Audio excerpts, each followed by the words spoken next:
Ah, pourquoi aller encore chercher à investir en Afrique? Pourquoi ne pas investir là où je suis, au Canada, aux États-Unis, en Chine, en Afrique du Sud ou partout ailleurs? Pourquoi aller encore chercher à pouvoir s'embrouiller la tête et d'aller investir en Afrique avec toutes les complications qu'il y a? Salut les amis, bienvenue au Cerveau d'Afrique, le seul magazine qui met en exergue les experts de la diaspora africaine de par le monde. Alors, nous allons aujourd'hui discuter d'un sujet un peu plus prolifique. Pourquoi aller investir en Afrique? Alors, il est important pour moi de souligner d'abord que les pensées qui seront partagées aujourd'hui, ce n'est pas une panacée et ce n'est pas une parole d'évangile. Cela veut dire que c'est discutable et vous pouvez aussi partager votre point de vue. Alors, de ce fait, c'est que sans plus tarder, nous allons partager aujourd'hui avec vous pourquoi est-ce que c'est important d'aller investir en Afrique. Sans plus tarder, allons-y. Yeah.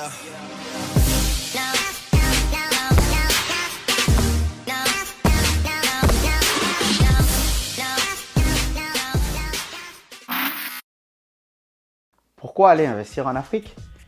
D'abord, le premier point que nous allons discuter, à mon point de vue, c'est d'abord parce que c'est un devoir citoyen.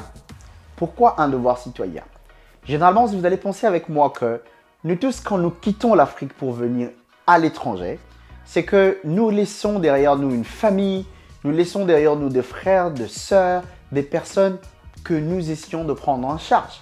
Ça veut dire généralement, chaque fin du mois, la plupart des gens dans la diaspora sont de ceux qui travaillent et qui essaient de pouvoir envoyer quelque chose à des membres de famille, je sais pas moi, de proches au niveau de nos pays respectifs. Pourquoi nous faisons cela? Parce que nous sommes à une grande compréhension que ceux qui sont restés de l'autre côté, la plupart sont au chômage, la plupart ne travaillent pas, la plupart n'ont pas de moyens adéquats pour survivre du jour le jour. Alors, voilà pourquoi nous nous battons ici pour essayer d'envoyer quelque chose à nos frères et sœurs. Aussi, il est à noter que nous venons à l'étranger généralement pour essayer de pouvoir apprendre toute forme de connaissances pour aussi servir notre pays d'une manière ou d'une autre.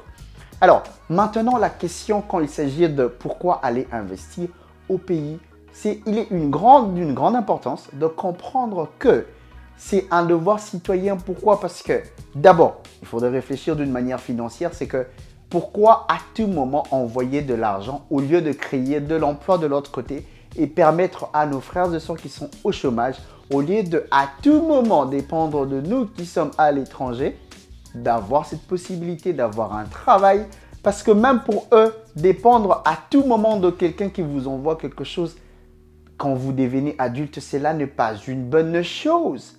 Alors, en tant qu'une personne humaine, tout le monde veut aussi s'autosuffire, avoir un travail défini l'homme, comme nous le savons.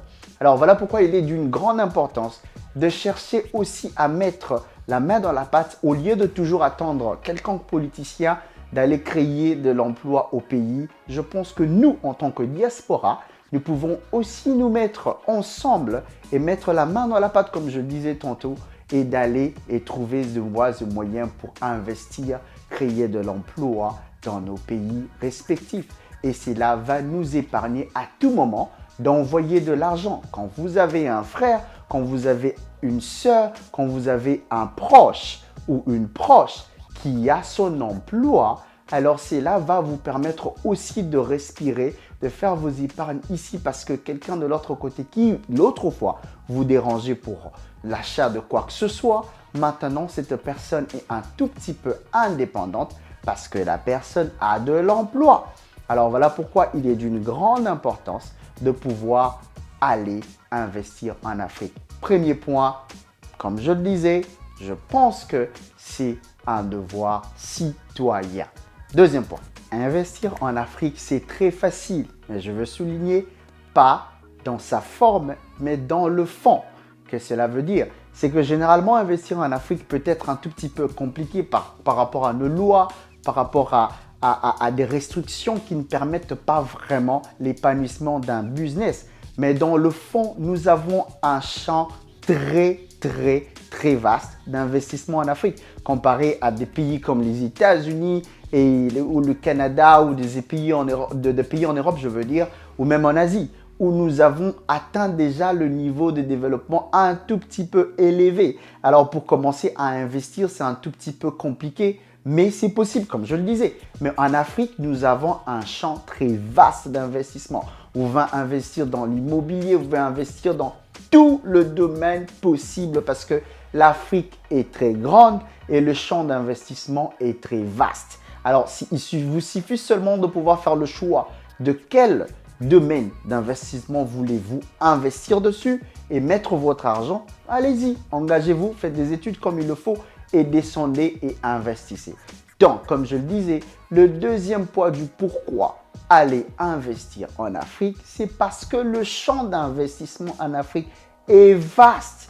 Les gens sont en train de vraiment demander de l'investissement en Afrique parce que il y a presque tout en Afrique et tous les champs d'investissement sont libres et ne sont même pas encore saturés. Troisième point, comme je le disais, le coût de l'investissement. Alors, veuillez comprendre avec moi, c'est que nous qui sommes à l'étranger, je pense que la plupart d'entre nous, nous avions déjà des investissements qui sont ici, dans nos pays d'adoption, comme il faut le dire, mais nous avons aussi des investissements au pays. Alors, il est à signaler que investir au pays, c'est très moins cher que investir dans nos pays d'adoption, notamment en Europe, en Asie ou en Amérique. Ça veut dire que vous allez voir qu'un simple business, pour commencer cela, il vous suffit d'avoir 2, 3, 4 millions dans des pays comme les États-Unis, les Canada ou je ne sais pas où. Alors, mais si vous allez faire ces mêmes investissements en Afrique, vous allez voir que le coût est très bas. Alors, voilà pourquoi c'est toute l'importance de pouvoir penser à aller investir en Afrique. Parce que vous n'avez pas besoin d'avoir 2 millions ou 2 milliards pour aller investir. Avec vos petits 500 $, 1000 $, 2000 $, 4000 ou j'en passe de meilleurs, vous pouvez trouver un champ d'investissement en Afrique. Donc, c'est possible. Quatrième point.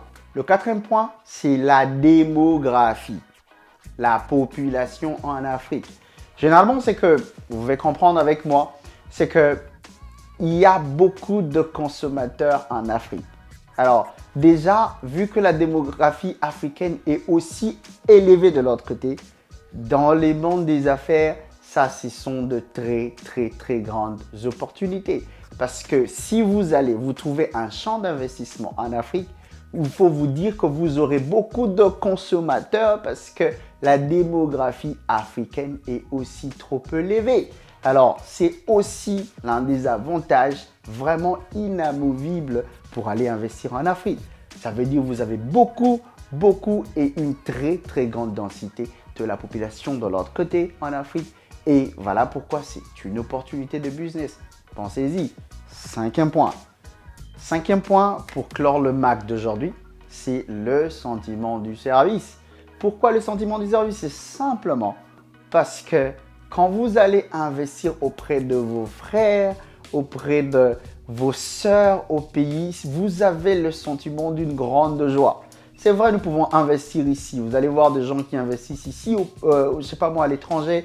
Ils se font de millions, de milliards, mais il y a toujours une certaine forme de joie quand vous allez investir chez vous. Quand vous voyez que vous mettez vos propres frères et sœurs dans vos pays respectifs au travail. Quelle joie! Je vous dis, aller investir en Afrique va vous donner ces sentiments du bon service. Pourquoi? Parce que, imaginez, engager 2, 3, 4 de vos frères en Afrique vaut mieux et vous aurez plus de sentiments d'abnégation, de joie parce que vous êtes en train, d'une manière ou d'une autre, de servir votre pays et votre peuple. Alors, qui dit mieux? Alors, je pense que voilà quelques points que je voulais essayer de pouvoir étayer ensemble avec vous. Ça, c'est sur mon point de vue. Comme je le disais, c'est que ce n'est pas une panacée. Ça reste discutable. Je pense que vous avez aussi votre point de vue. Vous savez comment le faire pour nous le faire parvenir comme il le faut. C'est que du reste, nous vous remercions de pouvoir rester branchés sur notre magazine et aussi de continuer à nous soutenir. Du reste, portez-vous bien et nous gardons rendez-vous au prochain numéro. À très bientôt. Bye bye.